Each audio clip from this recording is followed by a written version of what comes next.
राधे राधे, जय श्री कृष्णा। प्रिय श्रोताओं, हम सभी एकादशी का व्रत तो श्रद्धा से कर लेते हैं, परंतु एक बहुत बड़ी भूल भी कर बैठते हैं और वह है पारण की उपेक्षा। शास्त्रों में स्पष्ट कहा गया है कि व्रत तभी पूर्ण माना जाता है जब उसका पारण शुभ मुहूर्त में और नियमानुसार किया जाए। इसीलिए केवल व्रत रखना ही नहीं बल्कि समय और सही विधि से व्रत का समापन करना भी उतना ही आवश्यक है। एकादशी का व्रत, जिसे ग्यारस माता का व्रत भी कहते हैं, हर महीने में 2 बार रखा जाता है, एक कृष्ण पक्ष में, दूसरा शुक्ल पक्ष में।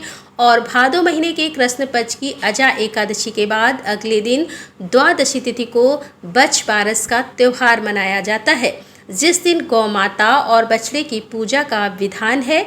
साथ ही इस दिन गोधूली मुहूर्त में श्री कृष्ण की भी पूजा की जाती है।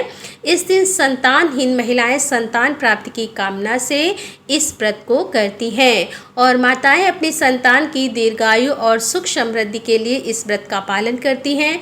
परंपरा है कि इस दिन सांझ के समय गोधूली बेला में श्री कृष्ण की पूजा करने से और व्रत का फल कई गुना बढ़ जाता है। लेकिन ध्यान रखिएगा, जो भी भक्त बछ बारस का व्रत रखना चाहते हो उन्हें द्वादशी तिथि को यानी बुधवार के दिन सुबह से लेकर पूरी रात तक गाय के दूध का प्रयोग किसी भी रूप में नहीं करना है, ना ही पूजा में और ना ही स्वयं के लिए। और इस व्रत का उद्यापन कैसे किया जाता है, किन किन नियमों का पालन किया जाता है, यह आपको इस वीडियो के अंत में कथा में बता दिया जाएगा। इसलिए आप आज इस वीडियो के अंत में बछ बारस की कथा भी जरूर सुनिएगा। अब जो भक्त चाहें वह तो एकादशी और द्वादशी दोनों दिन व्रत रख सकते हैं, किंतु यदि किसी कारण से दोनों दिन उपवास रखना संभव ना हो तो कम से कम द्वादशी के दिन कुछ विशेष नियमों का पालन तो अवश्य करना चाहिए, जैसे कथा का श्रवण करना, गौ माता की पूजा करना और दान दक्षिणा देना। तो आइए अब आपको बताते हैं कि इस बार अजय एकादशी व्रत खोलने का शुभ मुहूर्त कब से कब तक रहेगा।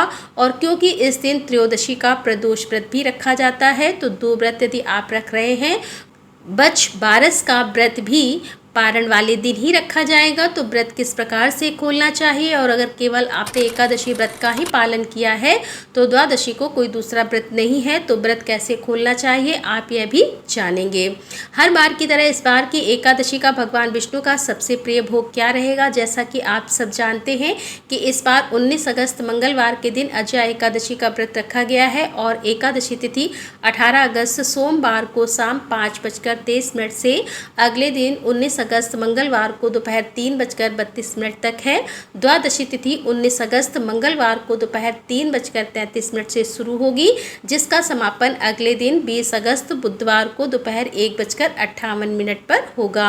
और 19 अगस्त मंगलवार को दोपहर 3:33 से ही हरिवासर का समय भी शुरू हो रहा है और हरिवासर का समय 19 अगस्त मंगलवार को ही रात 9:30 तक समाप्त हो जाएगा। हरिवासर का समय भगवान विष्णु को उसी तरह प्रिय है जिस तरह से भगवान शिव को प्रदोष काल का समय। इसीलिए इस समय आप कोई खास मंत्र या भजन कीर्तन कर सकते हैं। कोई उपाय यदि करना चाहें तो वह भी हरिवासर के दौरान कर सकते हैं।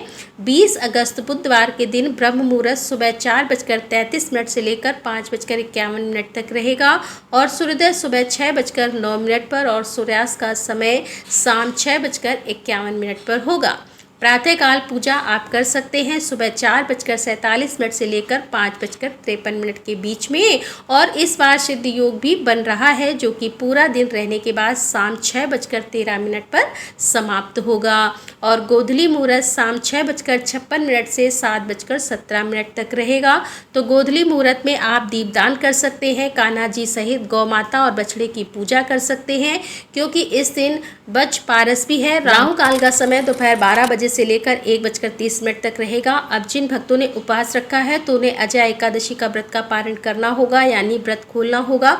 तो 20 अगस्त बुधवार को सुबह 5:53 से लेकर 8:29 के बीच में व्रत खोलने का केवल यही शुभ मुहूर्त है। भादों के महीने में भगवान विष्णु का ऋषिकेश नाम से पूजन करना चाहिए और ऋषिकेश नमोस्तुते मंत्र का जप करते हुए भगवान को दूध से या पंचामृत से स्नान कराएं। और इसके बाद अगर हो सके तो आप सोने के साथ साथ में यानी कोई भी स्वर्ण की चीज़ और उसके साथ में गेहूं का दान करें।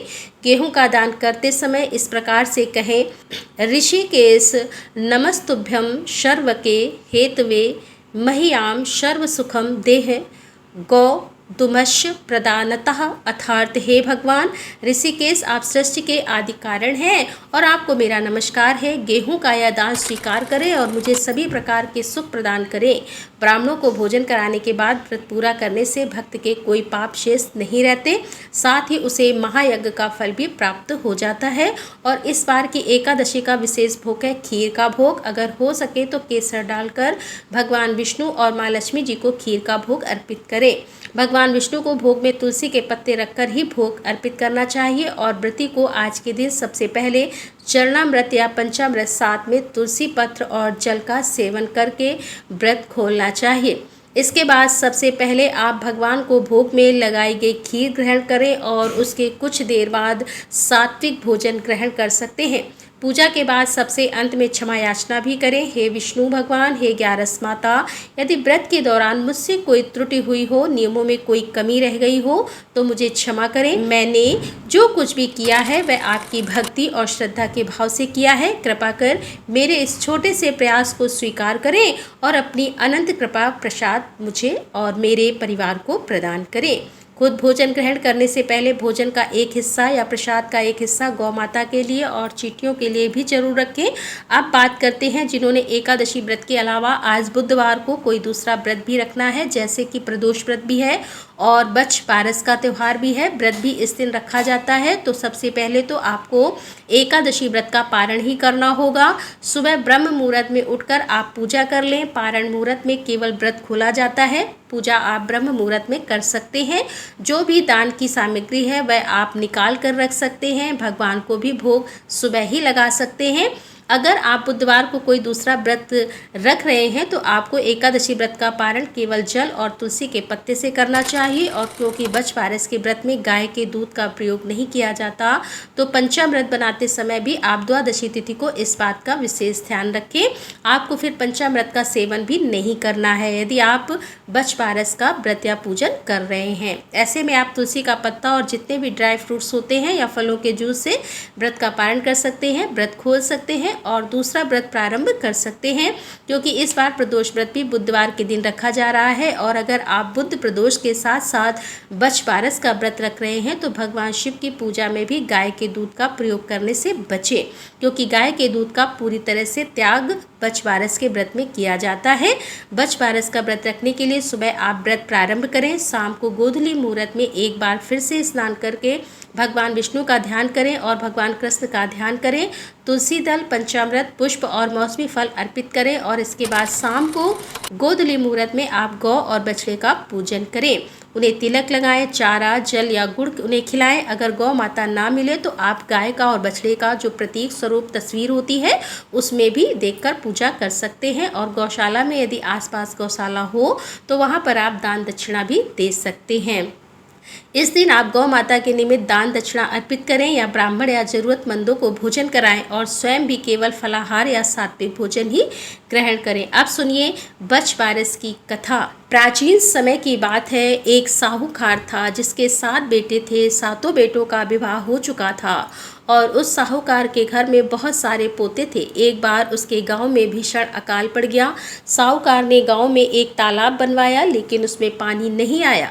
अब वह चिंता में रहने लगा। साहूकार ने गांव के ही पंडितों से उपाय पूछा। तब पंडितों ने बताया कि साहूकार, तुम्हारे बड़े बेटे या बड़े पोते में से किसी एक की बलि दे दो तो इस तालाब में पानी आ सकता है। साहूकार ने सोचा कि किसी भी प्रकार से गांव का भला तो होना ही चाहिए।